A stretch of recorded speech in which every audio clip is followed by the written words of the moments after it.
Hi guys, Freddie B here with another week of Freddie B's Pathetic Picks. We'll do a little NCAA basketball, but we're going to do the Australian Gran Prix. That's right, it's Thursday. It is the first day of spring, 3/21/24. The equinox has happened and the Earth's starting to tilt towards the sun. So here we go on a beautiful day here in Sarasota, Florida, about 80 degrees, no humidity. What a beautiful day. Come on down. Spring break is in full force. We need your money. Come on down and see us. That's what this episode of Freddie B's Pathetic Picks is about. Come on down and see us, please. Also, shoot me a like if you like this video. I'd appreciate it. Subscribe if you would. I don't beg much, but I'm going to beg a bit there. Also, over on my TikTok page, put up a nice yachting video, a little short one that I put together. I'm using a new editing tool, which I'll probably use for this video. And tell me how you like it anyway. I appreciate it. So, Australian Grand Prix bucket list item for me.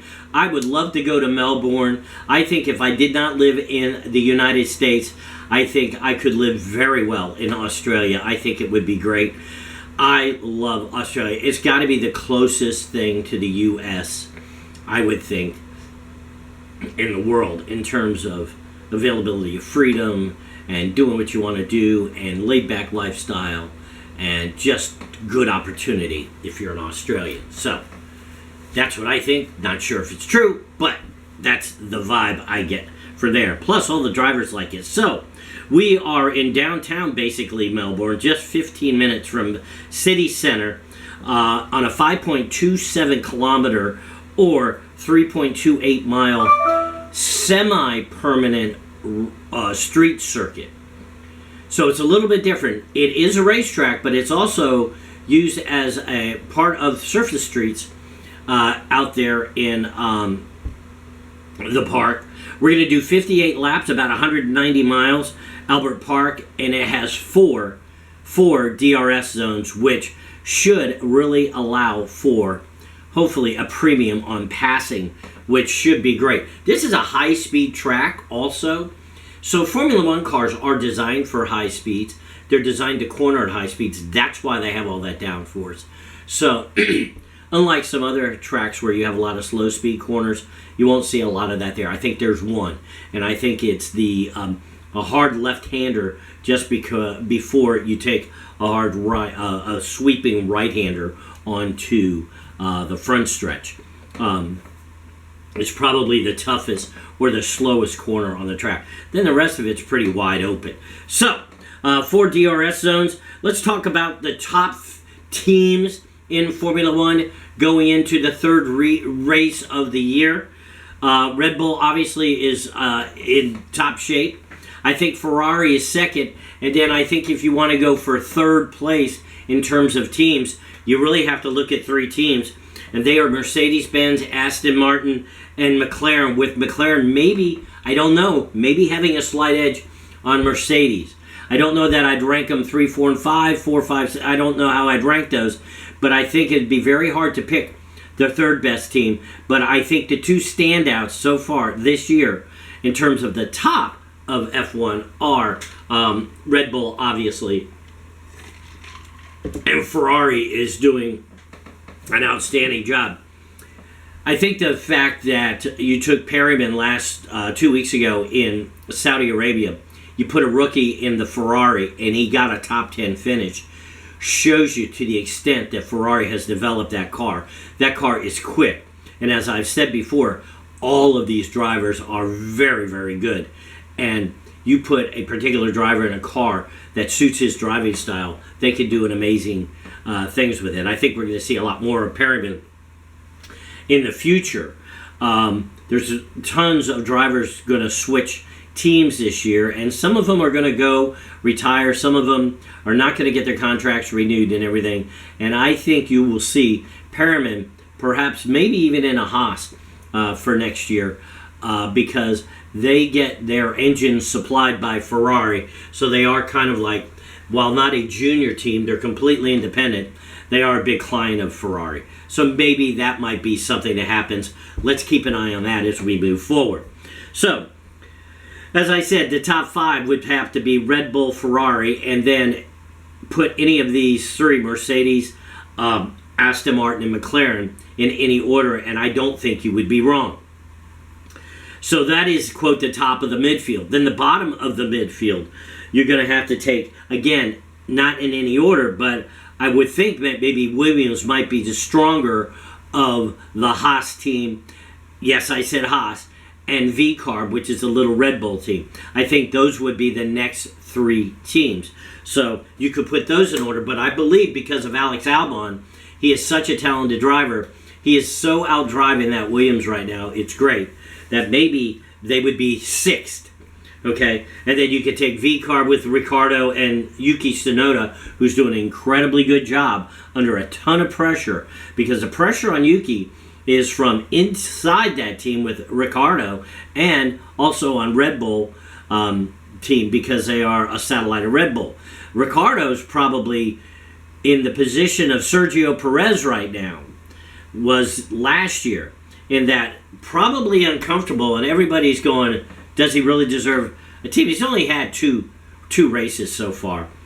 But Yuki's outraced him so far, and if he wants the Red Bull shot, if Perez is leaving after this year, okay, which I'll talk about that in a second if I remember, he's got to do better. He's got to beat Yuki on a regular basis. So far it's Yuki 2, Daniel 0, and I like them both. So don't get me wrong. I don't root against anybody at all.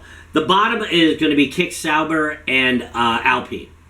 Those are the 2 teams that are currently on the suck list for different reasons.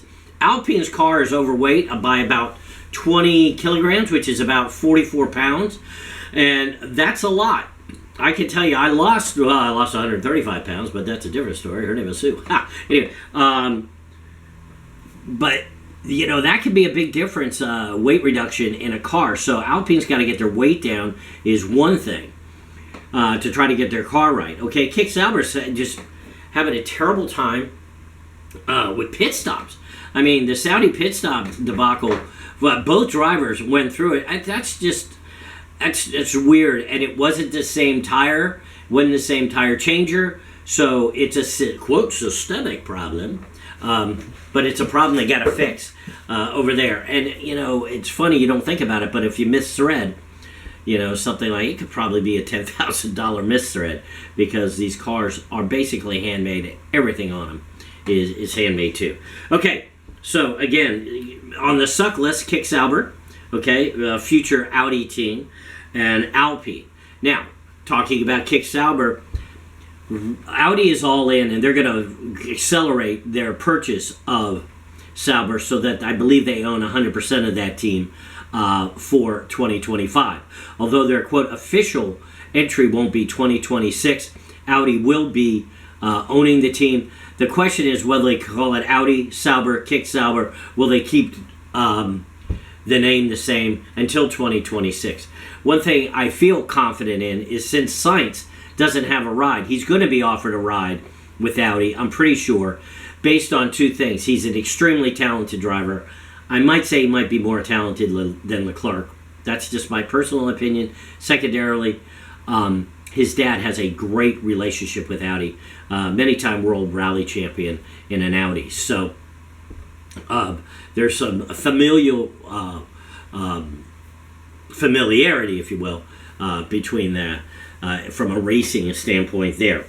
And Checo might go there, also obviously be offered. Now the question is what will the other offers for those 2 obviously very good drivers be at the end of the year? Neither one of them is going anywhere, I don't think, although Checo's getting up in years. The other thing is that Nico Hülkenberg is out of contract, and he may go over there to be an Audi driver because they're a German team, and Nico's a German guy. So it'll be interesting to see how that plays out. All right, so let's get back to the race in Melbourne, and let's talk about who's going to do well and who's not going to do well. So the pole, I think, is going to be disputed, but I think Max will get the pole. However, Sergio has the track record there at 1:20, 0.3 something. So Sergio loves street courses. This course is made for him. It's a high-speed course. So I would suspect him to be right up there in the top 4, if not the pole himself. I think Leclerc in the Ferrari, Sainz, depending, he's just come back from an appendectomy. An appendectomy kept me in the hospital for 10 days, but mine burst. His didn't, thank goodness. So his recovery, if he gets back in that car, is going to be short of remarkable. After having invasive surgery, even though they just went in like that and did it almost laparoscopically, where they tore me apart. Still, there's a lot of things that have to recover on the internal side, so that you're strong and ready to go. But if he's there, I think he'll be fast. He'll be good. So I'm going to say the top 3 probably are going to be Max, Leclerc, and maybe Checo for the pole, and then maybe Mercedes or Fernando Alonso 4th. I don't know if Russell's definitely taken over the team. He's got to step up, be that leader, because he's going to get a new teammate next year, because remember, Hamilton's going to Ferrari. I think Hamilton's trying to be as quick as possible, because he doesn't want to leave on a bad note either. But I'm pretty sure Max is going to be the pole. As to the top 3 in the thing, who am I going to bet on? I think everybody's going to say Max. Until they knock him out or he wrecks, I think Max is probably the fastest guy on the track. So the race for second is going to become interesting, because you have Piastri's in the McLaren. They're going to be quick. I think they're bringing upgrades, so that should be good. You do have the Ferrari teams, and you do have the Mercedes, right? So here's my prediction. Max first. I'm going to say Oscar Piastri second. I'm just going to go out on a limb here, and Checo third, because I think Piastri is going to have a little bit of more motivation, if you will, because it is a home Grand Prix. Will be a great, great race. I will tell you that. It'll be a great race. So, those are my predictions. Freddie B's pathetic picks for the Australian Grand Prix. I only got a couple of picks for the NCAA. I got to tell you, Virginia, boy, they're on my suck list for sure. I left work, and there were 10 minutes left in the first half. I said, okay, I'll get home for the second half. This will be great to watch. It was 18-14, Colorado State leading Virginia, and I did not watch any of the game. So I had no idea of the pace or anything. It was just, I turned it on. It was on the radio in my car, and I'm headed home. I was dumbfounded, because it takes me about 8 minutes to get home. I get home, I turn on the TV, and at the halftime, it was 27-14. Virginia didn't score a point in the last 10 minutes of the half. I was pulling my hair. I had a full head of hair, and now look at it. And this is why. Because the Cavaliers, first of all, they played terribly. And if they got to start to play shoot some free throws too, because they lost games in the ACC tournament because they can't shoot the free throws. They're pretty good on the 3.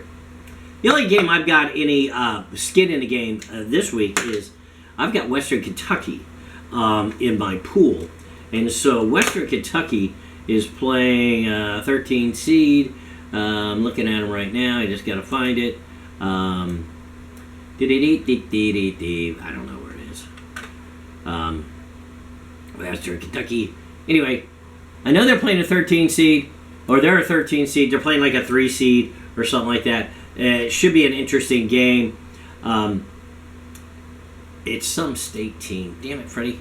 Hang on, give me a second. I'll take a look here. I know I'm looking up my spreadsheet here. There we are, Marquette. So Marquette, a number 2 seed against Western Kentucky. It's a big point spread. So I'm in a pool where you throw in $100. You pick a team. If your team loses but covers, you then take the winning team over as your team. So years ago, I had Butler, I think it was 2007, Butler Bulldogs were the Cinderella team of the NCAA tournament, and I, your lucky correspondent, picked Butler, and so I rode them all the way to the Florida game because they kept winning. They lost to Florida, but they covered the point spreads. So then I picked up Florida for the next 2 games, which happened to be the semifinal and the final game, and won the entire pool, which was several $1,000. Thank you very much.